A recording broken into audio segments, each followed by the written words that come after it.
Formula लगेगा। अब class application number 4 की बात करेंगे हम लोग। एप्लीकेशन नंबर 4 में क्या है क्लास, हम लोगों को फिर से इलेक्ट्रिक फील्ड इंटेंसिटी निकालनी है।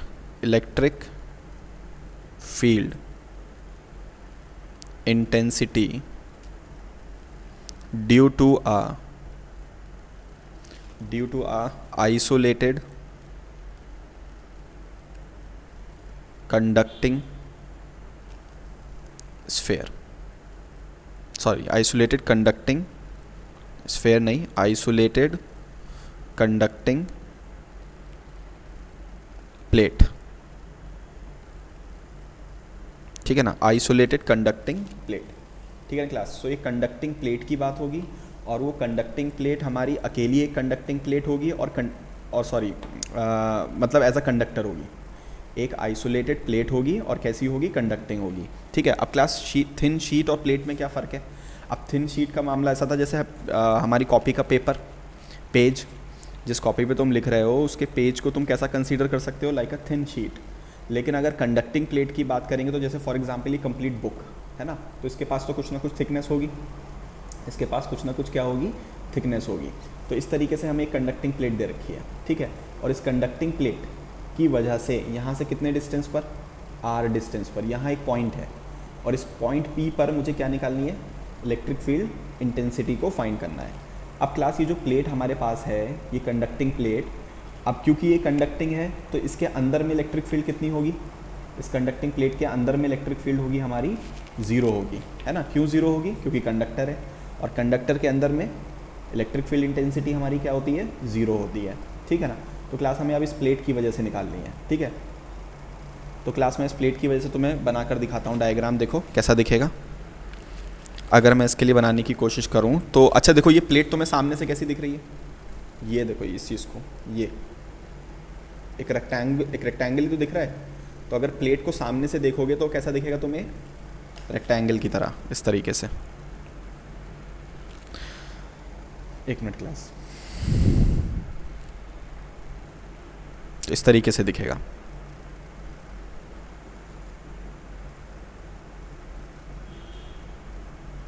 ठीक। अब क्लास को थोड़ा सा बनाने की कोशिश करते हैं हम लोग।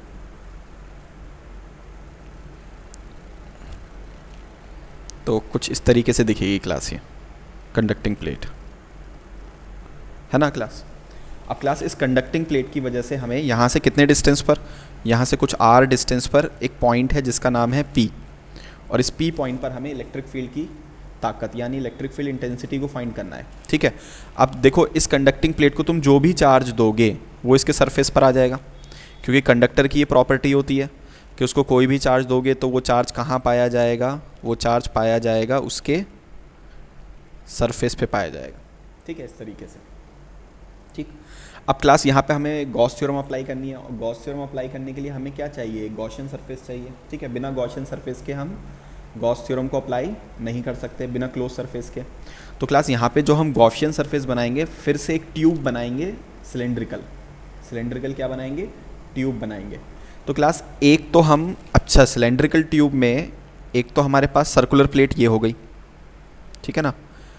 और क्लास जो दूसरी सर्कुलर प्लेट होगी वो इस बार हम कंसीडर करेंगे इस प्लेट के अंदर, यहाँ पर, ठीक है, इस तरीके से ये रहा, ठीक। अब क्लास इन दोनों को ज्वाइन कर लेते हैं कर्व सरफेस के लिए, इनको ऐसे ज्वाइन करा हमने। तो क्लास ये जो ट्यूब बनाई है इस बार हमने, ठीक है, ये ट्यूब हमारा किसका काम करेगा, गॉसियन सरफेस का,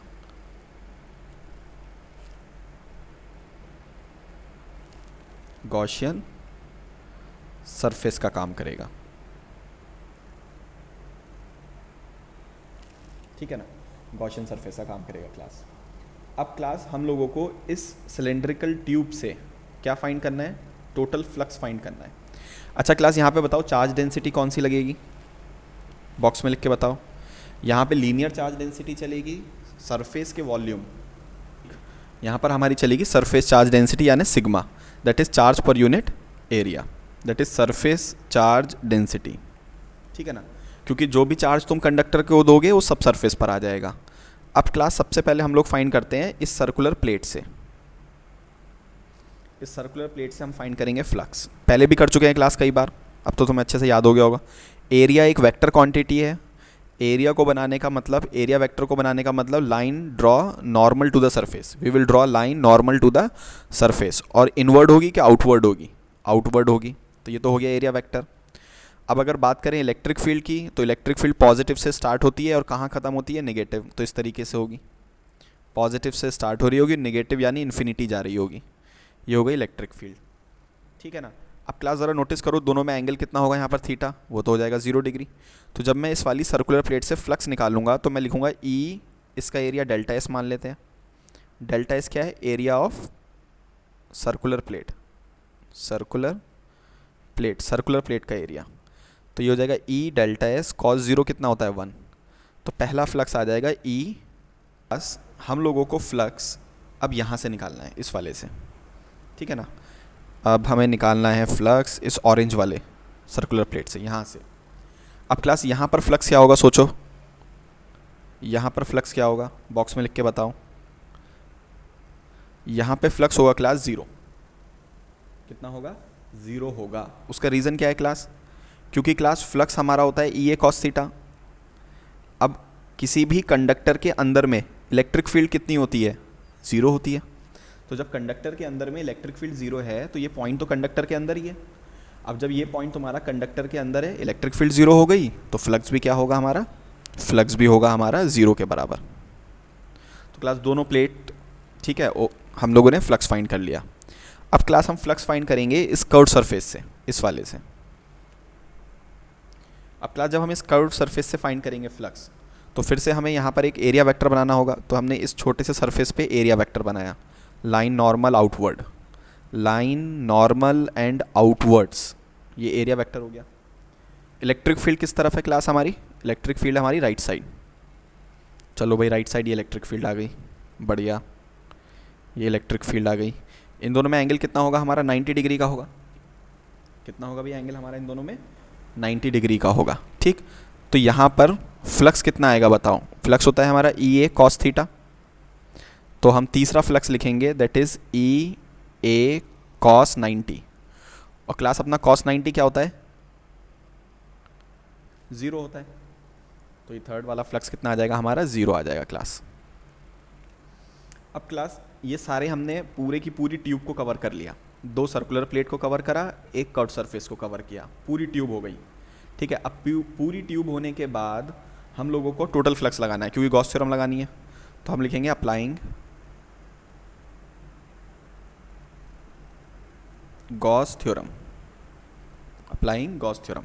तो टोटल फ्लक्स हो जाएगा हमारा पहले वाला प्लस दूसरे वाला प्लस तीसरे वाला ई डेल्टा एस, और ये बराबर होगा 1/ε0 क्यू इनसाइड के। तो ये हो जाएगा E delta S equals 1/ε0 Q inside. अब क्लास हमारे सामने जो नई प्रॉब्लम है वो ये है कि क्यू इनसाइड को फाइंड करना है। What will be charge enclosed by the tube, ठीक है। इस ट्यूब ने कितना चार्ज एंक्लोज किया, ठीक है, ये फाइंड करना है हम लोगों को। तो charge enclosed by the tube, चलो उसके लिए देखो क्लास। अब क्लास ये बताओ कि ये जो चार्ज है ये सारा का सारा ट्यूब के अंदर आ गया क्या? नहीं, इस ट्यूब के अंदर तो बस इतना चार्ज होगा, ये वाला, है ना। तो इसका मतलब कंप्लीट चार्ज इस ट्यूब के अंदर एंक्लोज नहीं है। तो हम लोगों को कौन सा चार्ज चाहिए? ये वाला चार्ज चाहिए, ठीक है ना क्लास। अब क्लास इसको कैसे फाइंड करें? ये वाला, ठीक है ना। तो क्लास इसको हम फिर से फाइंड करेंगे by the help of sigma. अब सिग्मा की हेल्प से देखो कैसे फाइंड कर सकते हैं हम।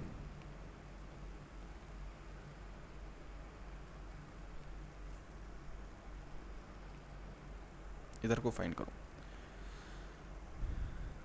क्लास। हमें पता है सिग्मा क्या होता है। सिग्मा बेसिकली होता है हमारा चार्ज पर यूनिट एरिया। तो क्लास यहाँ से चार्ज अगर मैं निकालूंगा तो हो जाएगा सिग्मा इंटू एरिया। तो क्लास चार्ज अपना इनसाइड वाला हो जाएगा सिग्मा, और ये इनसाइड वाला एरिया किसके बराबर है? ट्यूब तो पूरी सेम है, तो ये डेल्टा एस के बराबर है ये भी, तो ये हो जाएगा डेल्टा एस। तो क्लास वही पुरानी बात, ये हो जाएगा सिग्मा इंटू डेल्टा एस के इक्वल हो जाएगा। तो क्लास जब हम यहाँ पे लिखेंगे तो हम यहाँ लिखेंगे ई डेल्टा एस, वो हो जाएगा 1/ε0 sigma delta S. Delta S से डेल्टा एस कैंसिल हो गया, E will be sigma upon epsilon naught. ठीक है, तो ये आ जाएगा क्लास। अब क्लास यहाँ पे एक बात नोटिस करो कि ये जो तुमने इलेक्ट्रिक फील्ड निकाली है ये एक आइसोलेटेड अकेली कंडक्टिंग प्लेट की वजह से निकाली है, और इससे पहले तुमने थिन शीट की वजह से निकाली थी। थिन शीट की इलेक्ट्रिक फील्ड आ रही थी तुम्हारी,